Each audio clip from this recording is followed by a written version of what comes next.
for airport a gift from Pierre.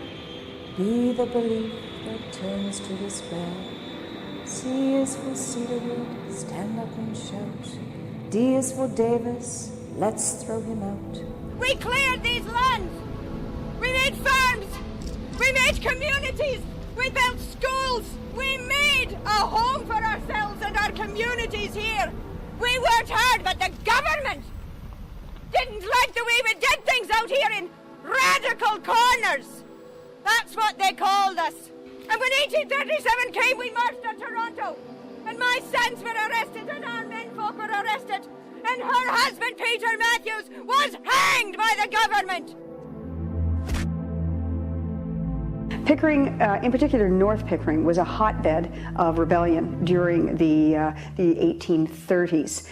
William Lyon Mackenzie came out here on several occasions, and when the time came for the rebellion, Peter Matthews was selected by Mackenzie to be the leader of the Pickering contingent. And it was Peter who was eventually hanged for his part in the rebellion. He shared a scaffold with Samuel Lount. Brothers and sisters, as the spirit of Brome twists in the wind, enduring a slow death over 3 decades, I ask you to listen to this reading from the final chapter of the Book of Brome, In the Shadow of an Airport. I'm a small village in Pickering Township. I am now burdened down with vexation and cares.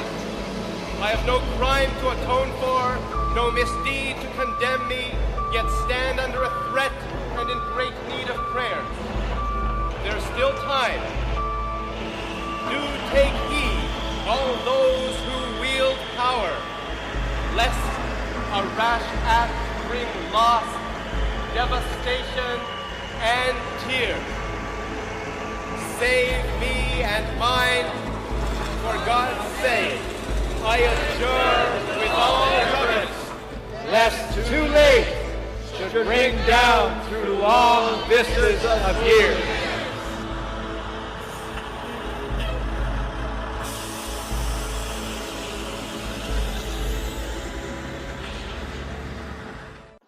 It's rather strange that back in 1968, Transport Canada officials said, well, we don't need a second airport.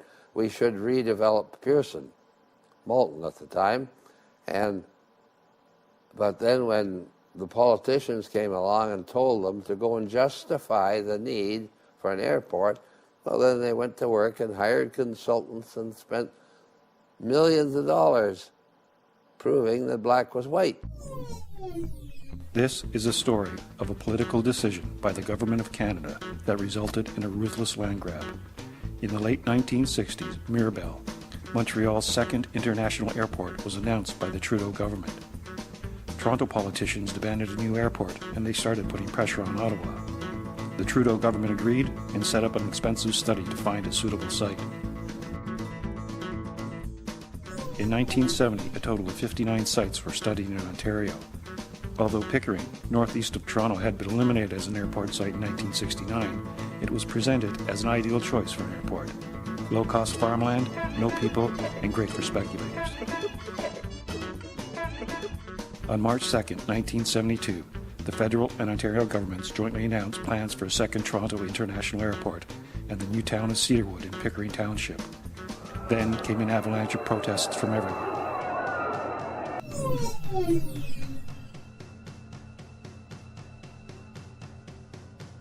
In October, expropriation notices went out. People lost land that had been in the family for generations. Others took the money and ran. Others held their ground and fought. The battle lasted 3.5 years. People or planes used every weapon in their arsenal, from leaked reports to legal briefs to street theater. Paul and I lived here for 5 years until I think it was March 2nd of 1972. We got to think through the news that all of this area was being expropriated and this was going to be the new airport for Toronto, and it was a major shock. I was kind of dejected about the whole thing, and along comes a Globe and Mail reporter. So I said, well, what do you have to do to you guys get their attention to stop this thing? Do you have to drop a bomb on them or something?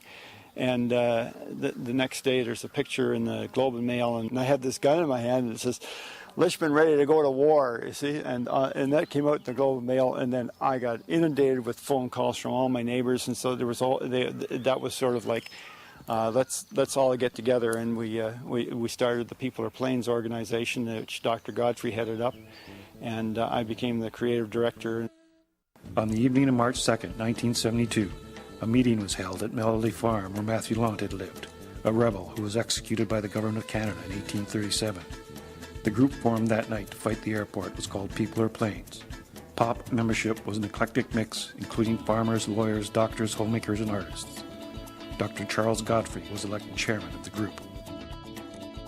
I got out the word on the jungle grapevine very quickly because people, one, they didn't know what the hell was going on. Two, although they didn't know what the hell was going on, they were against it anyway because they were against losing that farmland. So eventually we became coordinated and got a fairly strong group protest going on. We set up a very effective fact-finding committee, and they went to work and analyzed what was going on out at Malton.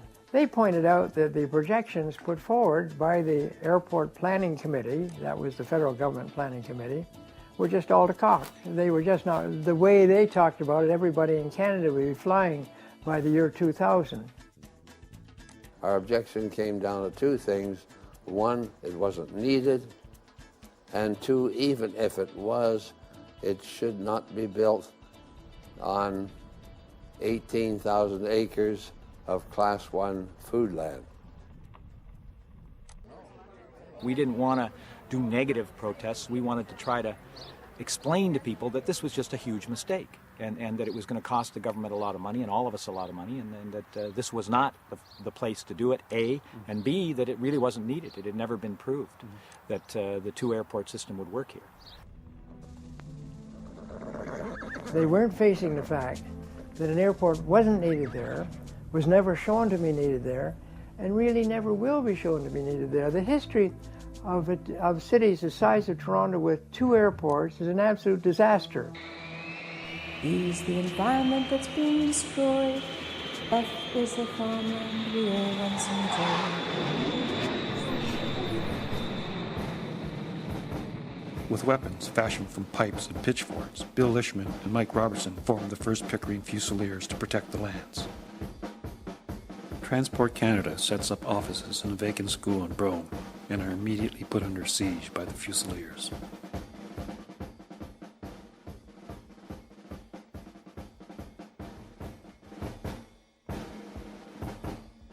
Lichman and Robertson stand guard over the new international gateway to Canada and demand passports.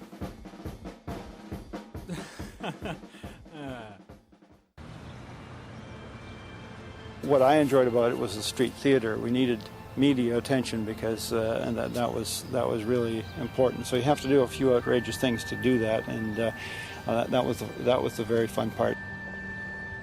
So Bill came up with this wonderful idea of burying Mother Nature.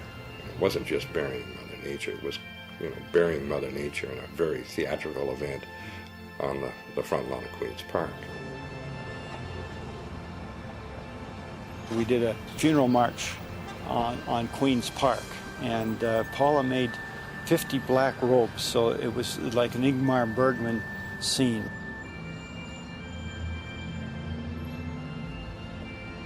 Everybody carrying a little cross and the 3 or 4 coffins that Bill had fashioned.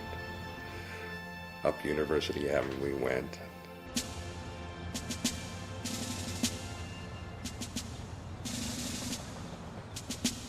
And up to that point, of course, most people associated protests with people shouting and carrying placards. Well, this was entirely the opposite. The media just went nuts. They loved it. Bill always had fresh ideas. It was always something new to do, and it got people's spirits up. So we always had something to work towards.